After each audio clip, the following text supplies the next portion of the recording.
मोहम्मद सल्लल्लाहु अलैहि वसल्लम कि एक यहूदी ने एक हिरण को बांध रखा है। जैसे ही उस हिरण की नजर नबी पाक सल्लल्लाहु अलैहि वसल्लम पर पड़ी, वह रोते हुए बोल पड़ा, या रसूल अल्लाह, या हबीब अल्लाह, आज सुबह मैं अपने बच्चों को छोड़कर खाने की तलाश में निकला था।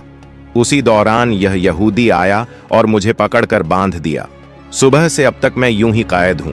या रसूल अल्लाह सल्लल्लाहु अलैहि वसल्लम, मेरे छोटे छोटे बच्चे हैं। सुबह से मैंने उन्हें दूध नहीं पिलाया। वह मुझे ना पाकर परेशान हो गए होंगे। शायद उनका गला दूध ना मिलने की वजह से सूख गया होगा। या रसूल अल्लाह सल्लल्लाहु अलैहि वसल्लम, मेरी आपसे इल्तिजा है कि आप मेरी मदद करें। मुझे मेरे बच्चों से मिलने और उन्हें दूध पिलाने की इजाजत दिला दें। हिरण्य की दर्द भरी गुजारिश सुनकर हजरत मोहम्मद सल्लल्लाहु अलैहि वसल्लम की आंखों से आंसू छलक पड़े। आपने उस यहूदी से फरमाया, ऐ यहूदी, तुमने इस मासूम हिरण्य को क्यों बांध रखा है? यहूदी ने जवाब दिया, मैंने इसकार करना जायज है, इसलिए इसे बांधा है। नबी अकरम सल्लल्लाहु अलैहि वसल्लम ने फरमाया, क्या तुम नहीं देख रहे कि यह एक मां है? इसके थन दूध से भरे हुए हैं। यह अपने बच्चों को दूध ना पिला पाने की वजह से परेशान है। इसे छोड़ दो ताकि यह अपने बच्चों को देख सके और उन्हें दूध पिला सके। यहूदी ने कहा, मैंने इसे बड़ी मेहनत से पकड़ा है, अब तुम्हारी बात मानकर इसे क्यों छोड़ दूं? हजरत मोहम्मद सल्लल्लाहु अलैहि वसल्लम ने नरमी से समझाते हुए फरमाया, इस मां हिरण को एक बार अपने बच्चों के पास जाने दो। वह उन्हें दूध पिलाकर और मिलकर वापस तुम्हारे पास लौट आएगी। यहूदी ने तंज से कहा, बांधा हुआ जानवर आज तक वापस आया है? क्या ऐसी कोई मिसाल है? अगर मैं इसे छोड़ दूं तो यह कभी नहीं लौटेगा। जब नबी पाक सल्लल्लाहु अलैहि वसल्लम ने देखा कि यहूदी किसी भी तरह से हिरण को छोड़ने के लिए तैयार नहीं है, तो आपने फरमाया, ऐ यहूदी, इस हिरण को आजाद कर दो। इसके बदले तुम मुझे बांध लो। अगर यह वापस ना लौटे तो तुम मुझे उम्र भर कैद में रख सकते हो। यहूदी ने कहा, ठीक है, एक शर्त पर मैं इसे छोड़ रहा हूं। अगर यह वापस ना आए तो मैं तुम्हें उम्र भर के लिए कैद कर लूंगा। आखिरकार यहूदी ने हिरण को छोड़ दिया और हजरत मोहम्मद सल्लल्लाहु अलैहि वसल्लम को बांध दिया। आजाद होते ही हिरण तेजी से जंगल की तरफ भाग गया। यहूदी दिल ही दिल में हंसते हुए सोचने लगा, हिरण अब कभी लौटकर नहीं आएगा। इस आदमी को मैं हमेशा के लिए कैद में रखूंगा। इससे बड़ा बेवकूफ मैंने पूरी दुनिया में नहीं देखा। एक जंगल के जानवर के लिए इसने अपनी जिंदगी दांव पर लगा दी। हिरण तेजी से अपने बच्चों के पास पहुंचा। बच्चों ने उसे देखकर हैरानी से पूछा, अम्मा, आप सुबह से कहां थीं? बिना दूध के हमारा गला सूख गया है। क्या हो गया है कि आप हमें छोड़कर चली गई थीं? मां हिरण ने बच्चों को समझाते हुए कहा, मेरे प्यारे बच्चों, आज सुबह जब मैं तुम्हारे लिए खाने की तलाश में निकली थी तो एक यहूदी ने मुझे कर ले गया। फिर अल्लाह के प्यारे नबी सल्लल्लाहु अलैहि वसल्लम उस रास्ते से गुजरे। मैंने उनसे तुम्हारी हालत के बारे में कहा और उनसे मदद की गुहार लगाई। हिरण ने आगे कहा, नबी करीम सल्लल्लाहु अलैहि वसल्लम ने मेरी मदद करने के लिए खुद को उस यहूदी के पास गिरवी रख दिया ताकि मैं तुमसे आखिरी बार मिल सकूं। अब मुझे वापस लौटकर जाना होगा क्योंकि मैंने वादा किया है कि मैं जरूर लौटूंगी। मां हिरण ने अपने बच्चों से कहा, मेरे प्यारे बच्चों, वह नरदिल यहूदी अल्लाह के प्यारे नबी सल्लल्लाहु अलैहि वसल्लम को बांध कर रखे हुए है। इसलिए तुम जल्दी से मेरा दूध पी लो। मुझे वापस जाना होगा। मैं अपने नबी को तकलीफा में नहीं छोड़ सकती। जब हिरण के बच्चों ने यह सुना कि उनकी मां नबी करीम सल्लल्लाहु अलैहि वसल्लम को यहूदी के पास गिरवी रखकर सिर्फ उनसे मिलने और दूध पिलाने आई है, तो वो रोते हुए बोले, अम्मा, आप कैसे सोच सकती हैं कि हम उस नबी के रहते हुए आपका दूध पिएंगे जिन्हें यहूदी ने कैद कर रखा है? नहीं, हम आपका दूध नहीं पी सकते। आप चलिए, हम भी आपके साथ चलेंगे। हम अल्लाह के नबी की तकलीफ सहन नहीं कर सकते। उसके बाद मां हिरण अपने बच्चों के साथ नबी करीम सल्लल्लाहु अलैहि वसल्लम के पास लौटने के लिए चल पड़ी। दूसरी तरफ जब हिरण के लौटने में थोड़ी देर हुई तो वह यहूदी तंज करते हुए नबी करीम सल्लल्लाहु अलैहि वसल्लम से कहने लगा, तुमसे ज्यादा बेवकूफ इंसान मैंने इस दुनिया में कभी नहीं देखा। एक जंगल के हिरण के लिए तुमने खुद को मेरे पास गिरवी रख दिया। क्या तुम वाकई सोचते हो कि वह हिरण वापस आएगा? कयामत तक वह हरण लौट कर नहीं आएगा और कयामत तक तुम मेरी कैद में रहोगे। यह सुनकर नबी करीम सल्लल्लाहु अलैहि वसल्लम ने बड़ी नरमी से कहा, ऐ यहूदी, थोड़ा सब्र करो, वह हरण जरूर लौट कर आएगा। अल्लाह की मर्जी से वह तुम्हारे पास वापस आ जाएगा। यहूदी हंसते हुए बोला, ऐ मोहम्मद, अपनी इन अलौकिक कल्पनाओं को छोड़ दो।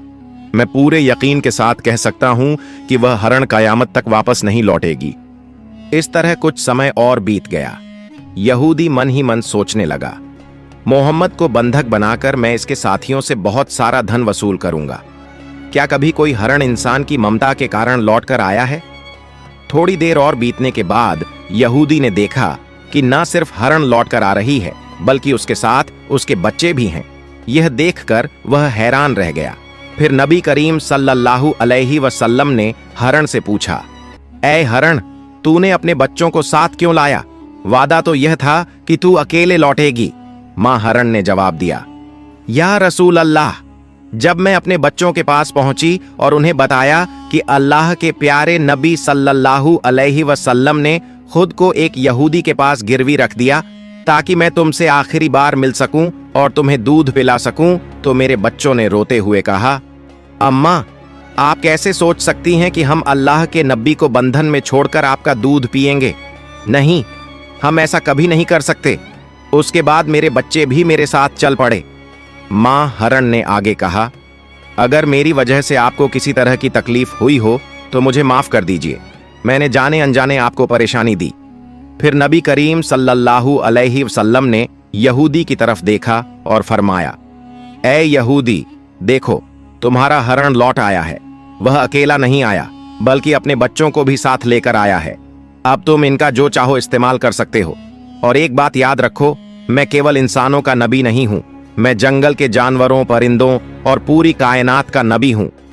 यह बात कहकर जब नबी करीम सल्लल्लाहु अलैहि वसल्लम जाने लगे तो वह यहूदी पीछे से पुकारते हुए बोला, या रसूल अल्लाह, या हबीब अल्लाह, वह हरण जो आपकी ममता में वापस लौट आया, मैं समझ गया कि आप अल्लाह के सच्चे नबी हैं।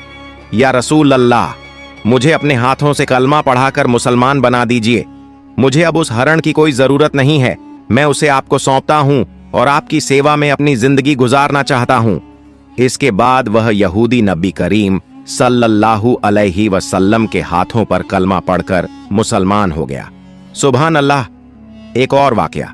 एक दिन नबी करीम सल्लल्लाहु अलैहि वसल्लम अपने सहाबा के साथ एक मजलिस में तशरीफ फरमा थे।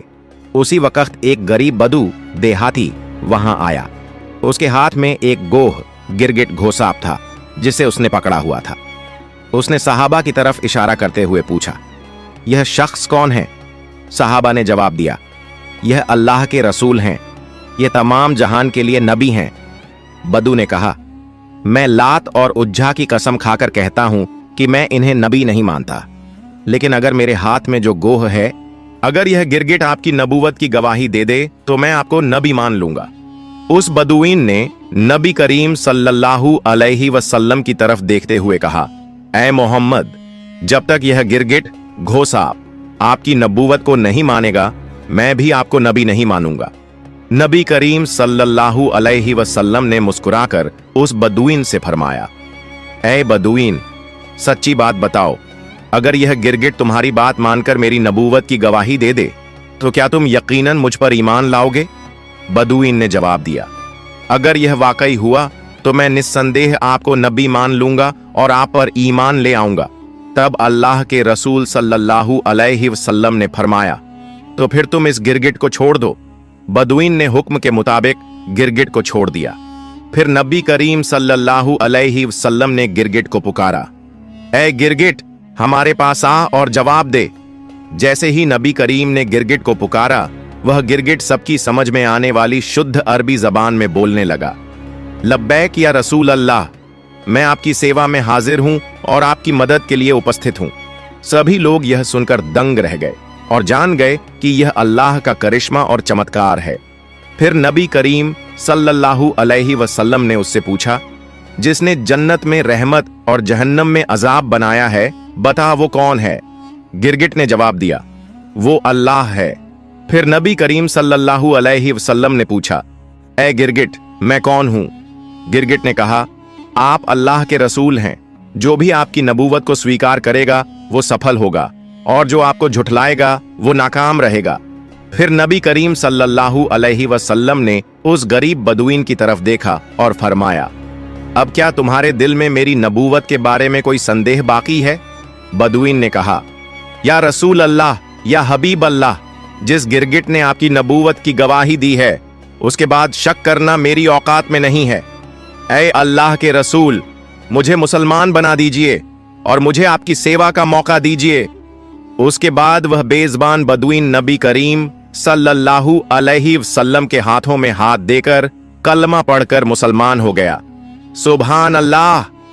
एक दिन अब्बू जहल, अली आईबीएन मुगीरा और अकरमा आईबीएन अब्बू जहल जैसे काफिरों ने नबी करीम सल्लल्लाहु अलैहि वसल्लम से कहा, ऐ मोहम्मद, जो चांद आकाश में दिखाई दे रहा है, अगर तुम उसे 2 टुकड़ों में बांटकर दिखा सको तो हम तुम्हारे ऊपर ईमान लाएंगे और इस्लाम को स्वीकार कर लेंगे।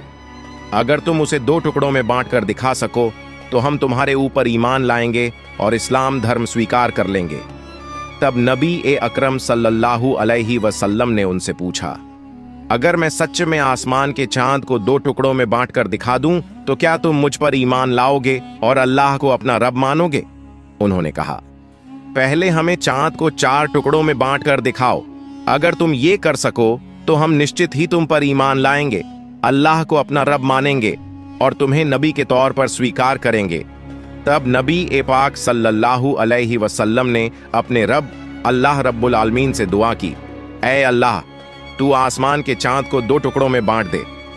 फिर अल्लाह ने अपने महबूब की दुआ कबूल कर ली। नबी अकरम सल्लल्लाहु अलैहि वसल्लम ने अपनी उंगली से चांद की तरफ इशारा किया और एक ही पल में चांद 2 टुकड़ों में बांट गया।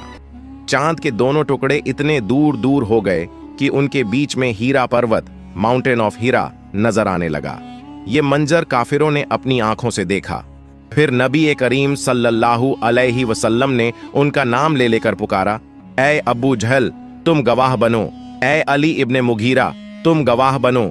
ऐ राज इब्न आयल, तुम गवाह बनो। मैंने तुम्हारी शर्त के मुताबिक आसमान के चांद को 2 टुकड़ों में बांट दिया है। अब तुम लोग अपनी बात निभाओ, अल्लाह को रब मानो और मुझे नबी के तौर पर स्वीकार करो।